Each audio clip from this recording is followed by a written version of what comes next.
Hey there, Mama. You're listening to the Lift the Shame podcast. I'm your host, Crystal, mama of 5 and your family's intuitive eating dietitian, here to help you cut through the diet culture clutter so you can enjoy freedom with food as a family.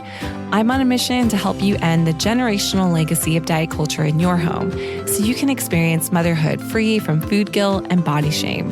Listen in weekly for guidance on how you can ditch diet culture, heal your relationship with food and your body, and confidently raise intuitive eaters. Let's dive in and lift the shame together. Welcome back to the show, Mama. I'm so glad that you're here as always. And today we're continuing our little series here on answering your frequently asked questions about kids and sweets. Over the past couple weeks, I've been doing a deeper dive with you on some of the common scenarios that can come up when it comes to navigating sweets with children. And there's been so many great questions around here that I've been wanting to address. So we're going to see how much further and how many more questions we can answer on today's episode. And just a friendly reminder, I always love hearing from you. And if you would like me to answer a question anonymously for you on the podcast, I would love to do that. So feel free to connect with me via email at hello@crystalkargas.com. Today is part 3 on FAQs on kids and sweets. And so you can always go back and listen to the previous parts if you haven't been able to tune into those yet. So today we're going to start with a great question that I think is really common. And the thing is that a lot of our questions are very relatable to other parents who may be wondering the same thing. And this is why I love answering your frequently asked questions. So this question reads, my kid seems to be off the rails when I offer sweets. What gives? I'm afraid to offer sweets sometimes just because of the behavior that might result. Does sugar cause hyperactivity? This is such a great question and a lot to dive in here. And first, I just want to preface this by saying, Mama, I am not here to discredit or discount the experiences that you are having with your child. I think it's great that you're curious about your child's behavior around food and wanting to learn more and unearth some of the myths that we commonly hear about sweets and how it affects kids' behaviors. And this is one of those common ones that you shouldn't give kids sweets, they're going to be hyper, and you might actually be observing that behavior, and it sounds like you are. And I also want to preface this response by sharing a lot of this comes from my own lived experience as a mom with my own kids. And so that's definitely speaking into some of the responses that I'm sharing with you and, a lot of the research that I've done on my own.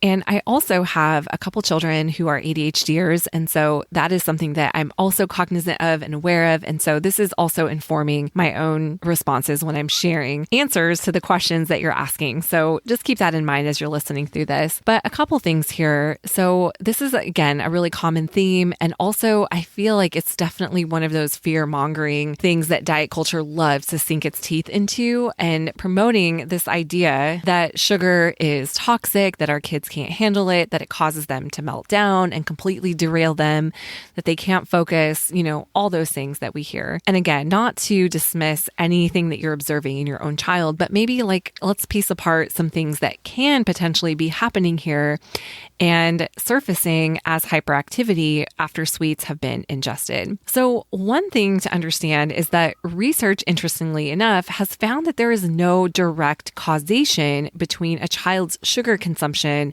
and hyperactivity.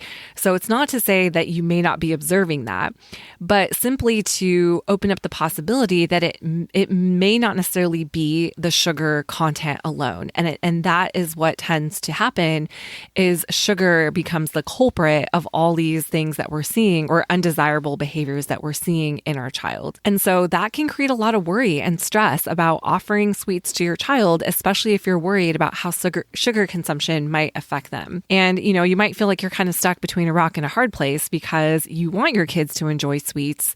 But on the other hand, you might be terrified about what eating sugar may do to them. And, this is common, especially at birthday parties or, special events or occasions where there may be a higher volume of sweets, certainly around candy-centered holidays where kids have higher access to sweets. And, it may feel like there's just so much happening and kids might just seem like uncontrollable at that. And so, we really want to consider what is going on here. And again, research has actually shown that there's not direct causation between sugar intake and behavior per se. And this is where it's important to remember that biologically, our body's preferred source of fuel is actually glucose. And glucose is available to us from a variety of different foods, including sweets. So sugar itself is a molecule that our body is able to digest and utilize for energy for multiple different things. And we want to think about, rather than is it the sugar itself, are there other components that may be influencing a child's behavior or hyperactivity when sweets have been eaten? So I want to just propose some potential reasons why you might notice that your child is hyperactive after eating sweets that go beyond the food itself. Again, not to minimize what you're observing, but just to kind of assess, are there other potential reasons that may be influencing this outside of it being the food alone? Because again, your child's body is fully capable of utilizing sweets, breaking it down, and using it for energy. And there may be very well other things happening that can be influencing their behavior. So first thing to consider is messaging around kids and sugar and the impact of this on parental beliefs. So again, I talked about how this whole idea that sugar negatively affects a child's behavior, this is something that's widely circulated and talked about as though it's fact, right? Even though research would suggest otherwise, this is the message that's being promoted everywhere in school curriculums, doctors and dentists' offices, mainstream media, diet culture, etc., right? And so these false messages about kids and sugar largely impact what we think as parents about our children's behavior. And this is a really interesting study that I found in my own research, but this particular study found that the commonly reported negative effects of sugar on children's behavior may actually be in part due to parental expectancy. So in this study, what these researchers did was they took a group of 5 to 7-year-old boys. This is really interesting. And they told the mothers of these children that their children would be receiving high doses of sugar. And then mothers were asked to rate their child's behavior after they were exposed to this high dose of sugar. But the surprise twist here is that these boys in the study were not actually given any sugar at all. However, the majority of the mothers of these children rated their son's behavior as more hyperactive, even though children weren't given any sugar at all for this study. So really interesting, right? And based on this, researchers concluded that parents who believe that sugar impacts behavior will tend to think that their children do become more hyperactive after consuming sugary foods. So this is a really interesting study that really does highlight and show the power of messaging on mindset, especially when it comes to parenting. And it's kind of like, we look for evidence to support the things that we already innately believe about our kids or about parenting or, whatever it might be. We're constantly looking for evidence to support those narratives that we already have in many different ways. And so this can be true with kids and sweets. If you're already expecting that your child is going to be more hyperactive after consuming sweets, then you're more likely to see those results that you're expecting. So that's a really interesting point just to consider. And again, I thought that study was interesting to kind of highlight how our mindset and the things that we're expecting often can surface in feeding. Another thing here to kind of consider is language. How do we talk to kids about sugar, and what messages might our children be hearing about their sugar intake? Because that also has an effect on their overall behavior. Again, this is kind of like the idea of a self-fulfilling prophecy where what we're saying actually becomes true, right? And oftentimes the things that we say to our children do directly influence their own beliefs about the impact of sugar and behavior. So for example, if we tell our kids, you can't eat that candy, you'll be bouncing off the walls, or you know what, eating ice cream just makes you melt down, that is enough, they actually begin to internalize these messages about their behavior. And kids sometimes do act out because that is what they believe is expected of them. So again, just something to consider. What is the common language or narrative that our children are used to hearing about food and behavior? And are we speaking to them about our own fears? Are we projecting our fears about their behavior, about what may happen if they eat sweets? Because again, it can become like a self-fulfilling prophecy where not only is it happening, but our kids are actually internalizing these negative beliefs and messages or narratives around food for themselves, especially around sweets. So we really do want to just take a look at the language. How are we talking to kids about sugar? How are we talking to them about their behavior? And we want to be thinking about the narrative that is building in their minds around sweets, especially around food in general. So another reason to consider why kids may be acting out or have a hyperactive behavior when there is exposure to sweets is because there may not be enough access to sugar overall in general. If sweets are very much up on a pedestal because a child is not getting enough access to them, then, we tend to see more erratic behaviors around sweets when they are made available. And a big piece of this is simply because a child doesn't know how to self-regulate them or may not feel like they have regular enough access to them. And so again, it gets promoted onto this pedestal, and that is a direct, often cause of erratic eating. And, sometimes especially at birthday parties, I'll hear a lot of stories about this or observe this in other children where, sweets are available and we just see this child kind of bouncing off the wall, so to say, characteristically, just kind of describing what we're seeing, going for it, going to town, going from sweets, but then their behavior overall just seems kind of erratic and all over the place. And even some would describe as hyperactive. And oftentimes, again, it's the sugar that's blamed as the culprit, when in reality, a big piece of it can be if that child isn't getting enough exposure, this can be a big piece of why we're observing those types of behaviors. So again, really important to understand that when kids don't get enough regular access to sweets, every sugar eating experience becomes exhilarating to the point of even being intoxicating almost, really. It has a powerful effect on child's behaviors and can create disruptions and disturbances. So this is especially true for kids who may get access to sugar after previously being restricted. They may be acting out due to feelings of deprivation. And this is where sometimes we can see behaviors like a child throwing a tantrum or, having this hyperactive excitement about food that they don't regularly get access to. This can be related to a root cause of restriction or feelings of deprivation or perceived restriction around sweets. So that's a big one. And kind of piggybacking on this one too are, when sweets are only reserved for special occasions or rewards, it really does create this pent up emotion around sweets in particular. So for example, if a child starts to learn that sweets are only available on special occasions, or sometimes this happens inadvertently when sweets are only offered on a certain day of the week, right? Or a certain time of day. It creates kind of an emotional buildup in kids that inevitably bubbles over in their behavior. So when they know birthday celebration or holiday party is going to include sweets and they're not getting access to these foods outside of those occasions, this does create some serious excitement that builds up to that anticipated day. And then when that day does finally come, there's so much pent up, built up energy that, often kids explode and their behavior may be running high because they've been working up to that point for some time just out of sheer anticipation. And it's also important just to consider environmentally what's happening in the environment. So when we're talking about birthday parties or celebrations or gatherings, with friends where there's already kind of higher energy, that can also have an impact on a child's overall behavior. So, we want to consider just big picture. Are kids getting enough exposure to sweets, enough to the point where they can trust that those foods are regularly available?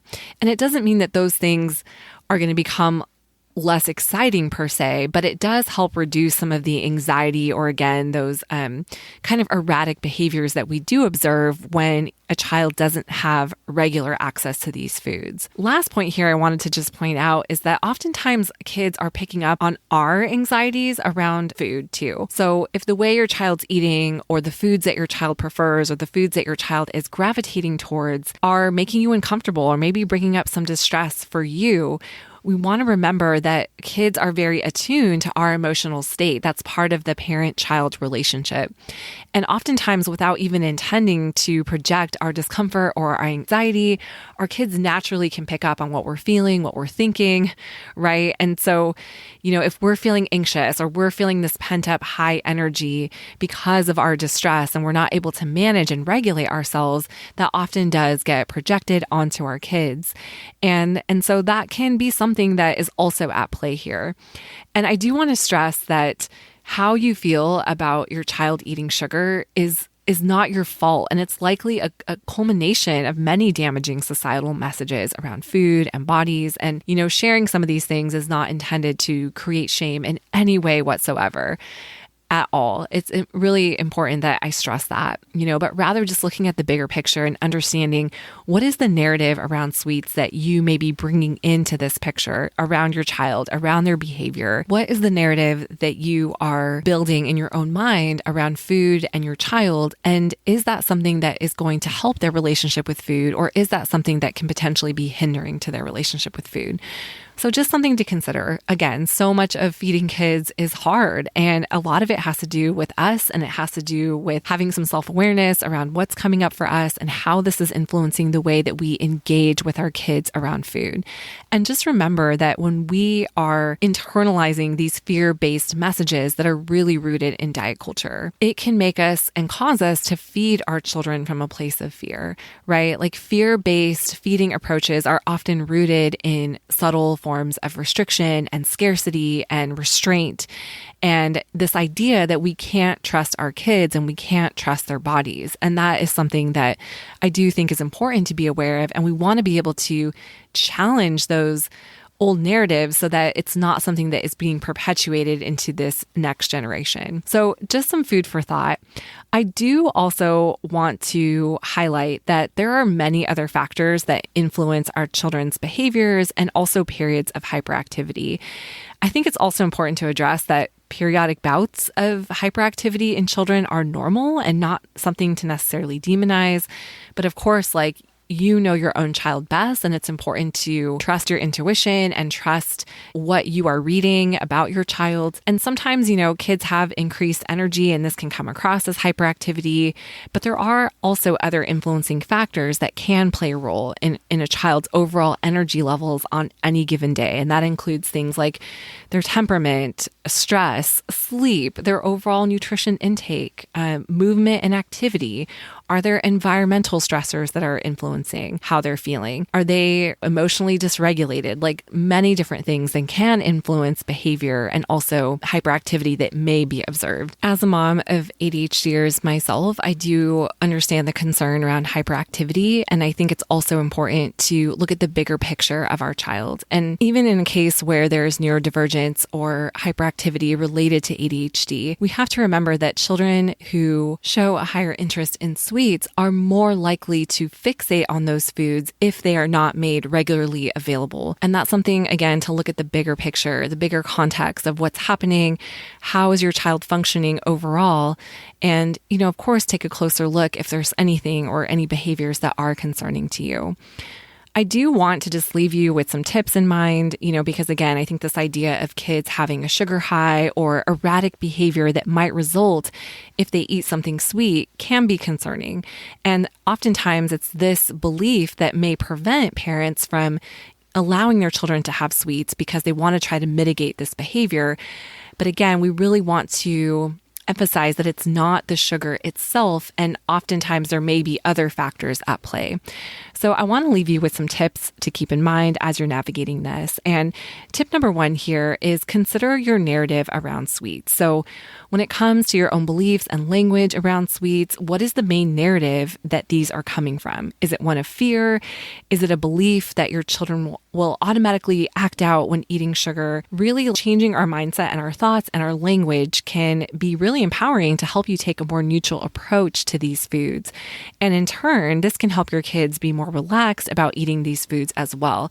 It doesn't mean that the excitement around sweets is all of a sudden going to disappear. For many kids, sweets are exciting and it will continue to be that way, but we don't want it to be something that feels anxiety provoking or that we're seeing erratic behaviors around sweets. That's something different. So, just considering big picture, what is your narrative and how is this potentially influencing the way that you are providing sweets, engaging with your child around food? Food for thought, something to reflect on. Tip number 2 here is to consider offering protein and fat-based foods alongside sweets. But the big caveat here is not pressuring your child to eat them. So when we include some protein or fiber and fat alongside simple carbohydrates and packaged processed type foods like sweets, this can actually help stabilize blood sugar as well as eating more consistently throughout the day. And this is true for kids and adults, by the way. And, many sweet foods do naturally have some fat and protein in them, like baked goods or ice cream or pudding. When we're able to just offer sweets alongside other things, it does help to support an overall balance of nutrients that can keep blood sugar levels more steady over the course of the day. The key, though, here is to offer without pressuring, because I think there's a lot of information about this, about offering balanced snacks and offering, balanced meals. But we have to remember that we need to trust our kids to eat what they want from the foods that we're providing. And sometimes with our best intentions, we're offering sweets alongside other protein foods or produce or things that are higher in fiber, but there's a good chance that your child may not eat them or may not have interest in them. And that's okay. We want to respect their autonomy and continue to offer, but it's really powerful just for the messaging reason for our kids to see sweets alongside other foods that they're used to having, because it really does have that kind of normalizing effect for them. And this is also a reason why I'm a huge proponent of offering sweets alongside meals versus after, or creating its own special time. Not that we can't do that, but generally when we can offer sweets alongside foods that our kids are already eating, there's a chance they'll get a combination of different nutrients that can help keep their blood sugar levels steady over the course of the day. And this, kind of leads me to my next tip here, is serving desserts with scheduled meals and snacks. So when you're offering sweets within the context of your child's meal and snack schedule, you're really effectively taking those foods off the pedestal and making them more neutral. And this can help them learn how to better self-regulate their intake and overall just feel less obsessive about having sweets in the first place. Another tip here is just working on managing any anxiety that's coming up for you around sweets. So if you've identified that you have your own discomfort or anxiety around your kids eating sugar, that is okay. I think it's really important to just be aware, step number 1, about what your thoughts are, what your feelings are about these foods, and recognize that your thoughts and feelings are not a bad thing. You're human, and there's likely many influencing factors that have informed that narrative that you currently carry. You might work on this in different ways, kind of talk through it, collaborate with other people, work with a professional that can help you kind of manage some of these things so that those anxieties don't get projected onto your child. Another thing here is just considering allowing other caregivers to share in eating those foods with your kids to help normalize those experiences for them if you don't yet feel like you're in a place where you can comfortably do that. So again, first step here is just to be aware of what's coming up for you, be aware of any anxieties that are sitting there for you, and asking yourself, how are you managing that discomfort? Is it being projected onto your kids? And are there some things that you can effectively do to help you manage that discomfort, because it comes up? And last tip here to consider is just including sweets more frequently for your child in the context of their meals and snacks. So remembering that when your child doesn't feel scarcity around sweets, they'll feel more safe to leave them behind when they've reached a point of satisfaction. And more frequent exposure is really a powerful antidote to feelings of deprivation around sweets. And oftentimes what I see is that it's required for us to offer them more frequently than we might feel comfortable with. However, this is an important part of what we call habituation. So reducing the novelty around them so our children can actually learn to listen to their bodies and not eat simply because they're available. So if sweets are something that you feel like your child may benefit from seeing more frequently, you might think about where you can plug them in with meals or snacks. And again, offering them alongside other foods that they're learning how to eat is really helpful in normalizing these foods and ultimately helping support them in being able to self-regulate those foods. So those are just some tips to consider. I did just want to kind of end on this note about hyperactivity as it pertains to ADHD, as I know this is a common topic of concern that can come up and certainly an area of confusion for a lot of parents. So oftentimes we hear things like allowing kids to eat sweets can actually cause ADHD. And we want to remember that ADHD is a neurodevelopmental condition, which means that there are strong genetic and biological underpinnings that influence the development of something like ADHD. And I think this is really important to emphasize because there's a lot of misinformation out there, again, saying that ADHD is caused by eating too much sugar or, watching too much TV or parenting approaches, all these different things, when in reality, it's strongly biological and again, neurodevelopmental.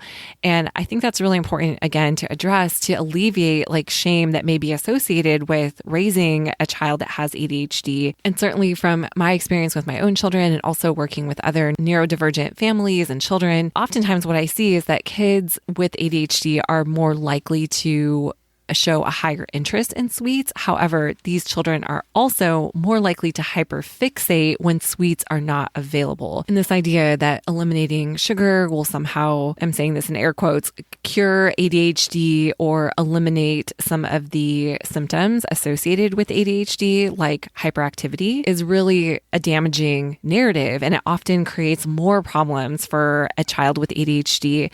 And I think it's really important to be aware of that. Again, that it's not the sugar per se, but there's likely other factors at play that can sometimes exacerbate symptoms. And we want to just be aware of, again, what are all the approaches? What are all the things that may be interworking and influencing how our kids feel about sweets and sugar overall? And one last thing in conjunction with this is the idea of looking at red food dye in particular. I know this comes up in a lot of conversations with parents that I talk to about, wondering okay, if it's not the sugar in sweets that my child is eating, what about red dye or food dye in food? And this is something that evidence is mixed evidence out there, but research has shown that there is some association with symptoms such as hyperactivity and red dye in food. And this may be because food dyes can actually cross the brain barrier. So this may cause some neurobehavioral effects in children. And again, there's still mixed research about it. And I kind of draw it back to looking at your child and what is the impact on your particular child. And if you've addressed and kind of looked at all the other areas and you're concerned that your child is still having these neurobehavioral effects as a result of having certain sweets, you can potentially look at the food dye that may be in some of the sweets that your child is eating. I have actually seen this myself personally with my son, who seems to be more sensitive to red food dye in sweets. And, we have a variety of different foods. I've also found that strictly eliminating some of the sweets that he really enjoys that do have red dye can be more challenging for him. So it's really looking at the pros and cons of restricting or eliminating something altogether versus having access to that food. So something that has worked for us is I do try to be intentional about looking and finding sweets out there and certain candies that are dye-free for him. I've seen the positive effects on him and that he seems to do better overall. The great thing is that there are a lot of options for us in the market today, a lot of different food products that kids love that don't contain added food dyes, which are great. Like, for example, my son really loves fruit snacks, and there are a lot of great brands out there that don't have the added food dyes that may use more natural food coloring, and those seem to work really well for him. And at the same time, I also allow him to have exposure to the sweets that he may get in different birthday parties, or let's say Halloween, where obviously he's getting sweets that will have different food dyes in them. I have found from experience that the pros of allowing him to have those outweigh the cons of restricting and taking those things away, especially when he's aware of them and he has them available to him, kind of incorporating some of the same tips that I've talked about of offering those foods alongside other things that he's not used to having has really kind of helped some of the potential effects of that. And overall, he seems to be doing well. And so I think it's really coming down to, what do you observe in your child? What is working best for you? What is working well for your family? And always keeping the big picture in mind, that we want to help our children learn how to navigate a world where all of these different foods exist. And when we too strictly try to gatekeep some of these foods for fear of how it may impact our kids, it never gives them the opportunities or the experiences to learn what feels good in their bodies and what doesn't. And in saying that, that doesn't mean that it just becomes a free-for-all and we just kind of throw everything at them and we don't care about what they eat, or, we're not intentional about incorporating a variety of different foods. That's definitely not what I'm saying.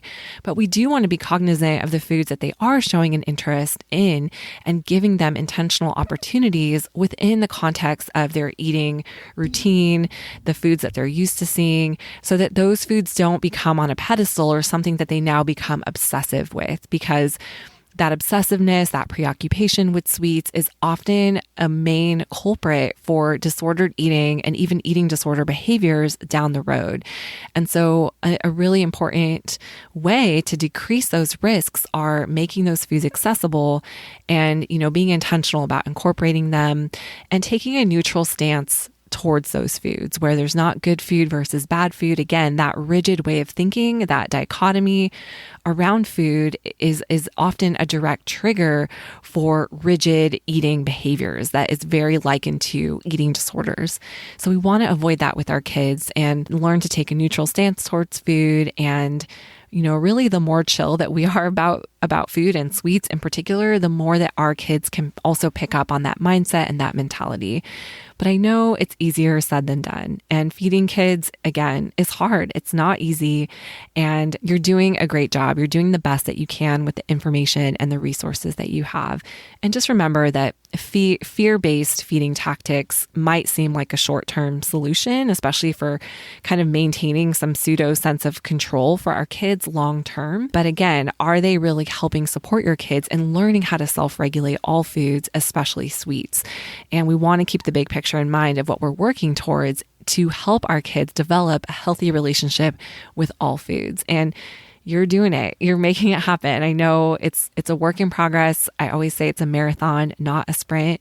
And I just want to encourage you to keep taking these brave steps. And if you have more questions or follow-up questions about this episode, definitely connect with me. I'd love to hear from you and learn if I can help clarify anything for you further. And I also just want to point out that if you're worried about your child being obsessive with sweets, I do have a free guide that I'll link for you in the show notes. It's 5 reasons why your child is obsessed with sweets and how you can resolve it. So I hope that resource is helpful for you. We are going to pick up next week on a part 4.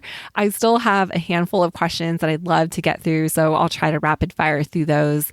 And then we have some more great episodes for you, all on raising kids free from food guilt, body shame, and breaking free from these generational cycles of diet culture so that you can feel confident in raising intuitive eaters. Thank you so much for being here. I appreciate just you connecting and you listening and being part of this community. And I'm excited to connect with you next week. Thank you. Thank you for listening to this week's episode of the Lift the Shame podcast. For more tips and guidance on your motherhood journey, come connect with me on Instagram at Crystal Cargis. Until next week, Mama, I'll be cheering you on. Bye for now.